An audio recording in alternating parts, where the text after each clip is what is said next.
नमस्कार। BA part first राजनीतिक विज्ञान की ई क्लास में आपका स्वागत है। आज हम पढ़ेंगे दल प्रणाली का मूल्यांकन। राजनीतिक दलों के मूल्यांकन के संबंध में विचारकों में पर्याप्त मतभेद है। यदि एक और दलीय व्यवस्था के समर्थकों द्वारा इन्हें मानवीय स्वभाव पर आधारित नितांत वास्तविक या स्वाभाविक संस्था मानकर चलते हैं और लोकतंत्र का इसको मूल आधार मानकर चलते हैं, या लोकतांत्रिक जो शासन व्यवस्था है उसको संचालित करने के लिए दलों के अनिवार्यता पर उनके द्वारा बल दिया जाता है, वहीं दूसरी ओर कुछ विद्वान इसे कुछ व्यक्तियों के लाभ के लिए बहुतों का पागलपन कहते हैं।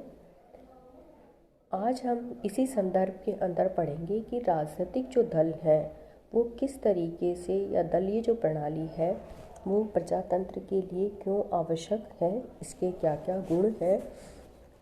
तो इसमें सबसे पहले हम लेंगे कि ये मानवीय स्वभाव के अनुकूल है। प्रकृति के अंदर भी जो विभिन्न व्यक्ति हैं उनके स्वभाव और विचारों में बहुत अधिक विभिन्नता पाई जाती है। स्वभाव से कुछ लोग उदार होते हैं, कुछ अनुदार विचारों के होते हैं, कुछ में विरोध करने की भावना होती है, विद्रोही भावना ज़्यादा होती है। तो विचारों और स्वभाव की जो भिन्नता होती है विभिन्न राजनीतिक दलों के द्वारा प्रकट होती है। मतलब जो राजनीतिक दल है वो मानवीय प्रति जो प्रवृत्ति है उसके नितांत अनुकूल है। जो एक विचारधारा के व्यक्ति हैं वो एक दल में शामिल हो जाते हैं, दूसरे जो विचारधारा के व्यक्ति हैं तो एक तरीके से एक संगठन बनाने की, जो अपने स्वभाव के अनुकूल संगठन बनाने या कार्य करने के अंदर लोगों को एक संगठन दल के द्वारा मिल जाता है। तो इसलिए हम इन्हें मानवीय स्वभाव के अनुकूल राजनीतिक दलों को कहा गया है। दूसरा है लोकतंत्र के लिए आवश्यक। अब ये कि वर्तमान समय के अंदर विश्व के जो अधिकांश देश हैं वहाँ पर प्रतिनिधित्वात्मक शासन व्यवस्था प्रचलित है प्रजातंत्र की, और जो प्रजातंत्रीय जो अप्रत्यक्ष प्रजातंत्र है उसको अगर हम वास्तविक रूप से संचालित करें तो उसके लिए दल प्रणाली या दलों की आवश्यकता होती है। उसके बिना व्यवहारिक रूप से वो कार्य रूप में परिणत नहीं हो पाएगा। इस शासन व्यवस्था में जनता अपने प्रतिनिधियों को निर्वाचित करती है और इन प्रतिनिधियों के द्वारा शासन का कार्य किया जाता है। इस प्रकार के सभी कार्य राजनीतिक दलों के द्वारा ही संपन्न हो सकते हैं। बिना राजनीतिक दलों के हम ये कह सकते हैं कि जो प्रजातंत्रीय शासन व्यवस्था है व्यवहारिक रूप से संचालित होना बहुत ही ज़्यादा मुश्किल है। तीसरा है शासन को दृढ़ता प्रदान करना।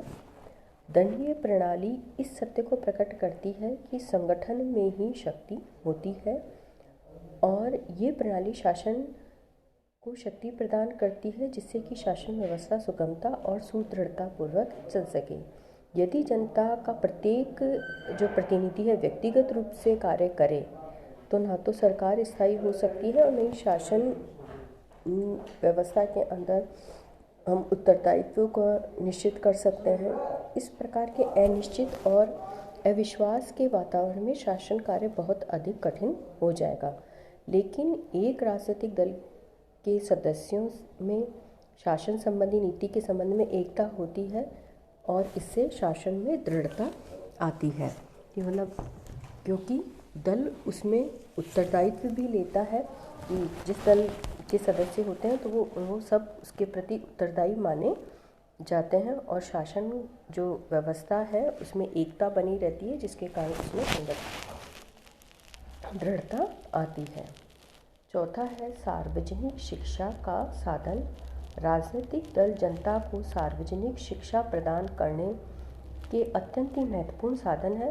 राजनीतिक दलों का उद्देश्य अपनी लोकप्रियता बढ़ाकर शासन शक्ति पर अधिकार करना होता है और इसीलिए वे प्रेस, टेलीविज़न व अन्य जो भी प्रचार के माध्यम हैं उससे अपनी जो विचारधारा है उसको अधिक से अधिक प्रचारित करते हैं। और इस प्रचार और वाद विवाद के अंदर जो भी किसी भी समस्या के ऊपर बहुत सारा वाद विवाद होता है तो जिसमें जनता को किसी भी समस्या के बारे के अंदर कहीं ना कहीं कुछ ना कुछ ज्ञान तो जरूर प्राप्त हो जाता है।